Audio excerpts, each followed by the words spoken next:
Hey guys, it's Spiffyguy and I'm back here with another DIY gear video. And this time we are talking about an Esbit stove. This is how to make the Brian Green Esbit tray. Now, Esbit is a really nice compact fuel system. It comes in a 4 gram piece or a 14 gram piece. And this is my preferred method over the 4 gram. One, because I can blow it out and reuse it, and it's a little bit easier to have extra one of these in the blister pack as opposed to these which ride loose and have a tendency to break. Some of the downfalls of Esbit would be that they produce a little bit of a residue on the bottom of your pan, and some people say that they have a slight fishy smell to them. And they kind of do. But for the most part, I prefer to take this on short day hikes and things like that. And as you can see, inside this little container here, we have a very compact cook kit. Now with this particular system, you are going to need a pot stand and a windscreen if you're using something like the Pathfinder stove that you can just place over whatever your fuel source is. That kind of works well. The tray itself here, it's a very simple design, and it takes almost less than a minute to make. This is 2 grams total, so very small. I made up a bunch of them here, and I'm going to show you how to do that right now. The materials I'm using are aluminum flashing. It's pretty easy to get at Home Depot, things like that. I like to use it for windscreens and that sort of thing. It's very useful material. So the first thing you're going to do is you're going to want to download the template, and I'll put the link to this template from Brian Green's website. Be sure when you're there to check out his blog. He's got some good tips and tricks on backpacking. Now, you can see here on this template, it's got some lines. These colored pieces, pay attention to those. Those are going to be tabs, and we're going to cut those a special way, and I'll show you that in a second. But what I did is I went ahead and transferred this onto something a little bit more substantial, like a manila folder, and that way I can use it over and over again and make multiple stoves. Once you transfer your pattern onto your flashing, make sure that you use a pencil to kind of scribe on here, and hopefully you can see that, just a little pencil mark. That's going to correspond up here on our template with these 2 lines here. That's going to be important for our folding. Now this is a little bit difficult to do with the camera right in front of you. But as you can see, we're going to cut down on that line there. So once again, let me bring up the colored model. You're going to cut along this line on the inside, so you end up with a tab like this. You can see how easy this stuff is to cut. So you cut that all the way down to your scribed line there, and these tabs will end up folding over and help secure our lid. So one thing I found easy to do is to use a straight edge or a ruler, metal ruler like this, to help secure my bends. So the first bend I'm going to want to do is I'm going to want to bend up these sides, okay, and that way they are nice, and I've got a good crisp flat joint there. Okay. So you can see there.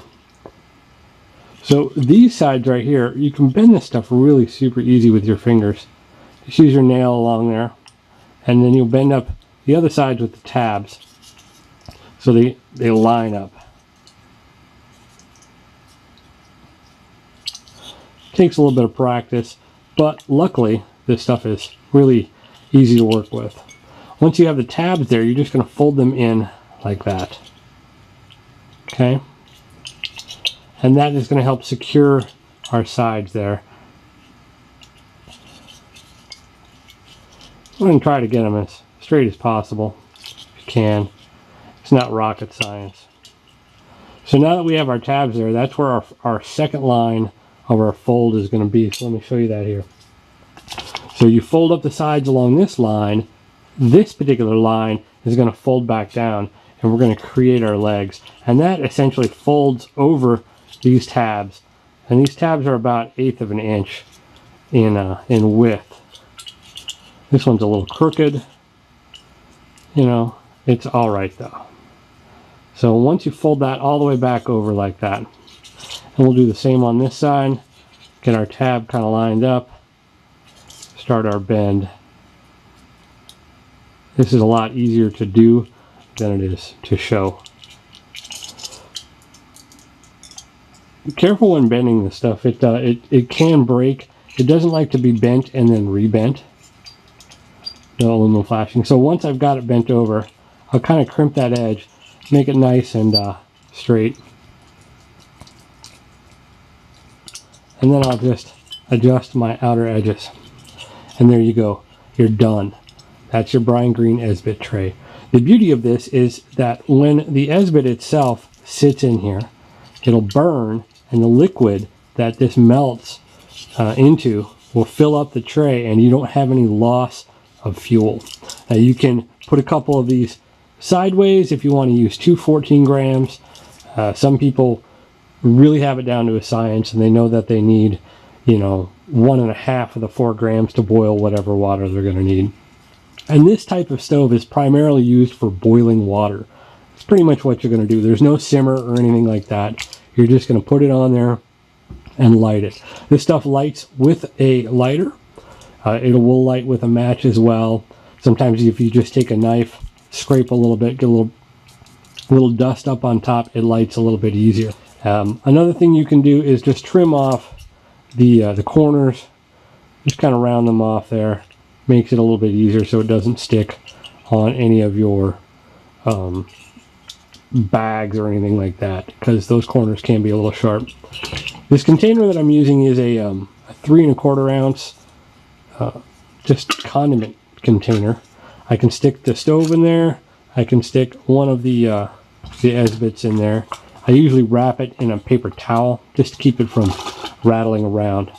There you go. Super simple, and it weighs probably about 2 ounces at the most. So that's it. That's the brine green Esbit tray. Once again, I didn't come up with this design. Brian Green did. Be sure to check out the link down below to his blog where he talks about this.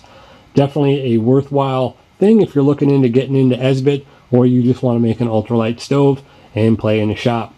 So there you go. If you have any questions or comments, go ahead and stick it down below. And if you like these kind of DIY stove videos, give me a thumbs up. I appreciate it, and it would tell me what kind of content you guys are looking for. And be sure to share, because other folks may want to learn from this experience. Just remember that life is an adventure. Go out and have one with your brand new Brian Green Esbit tray.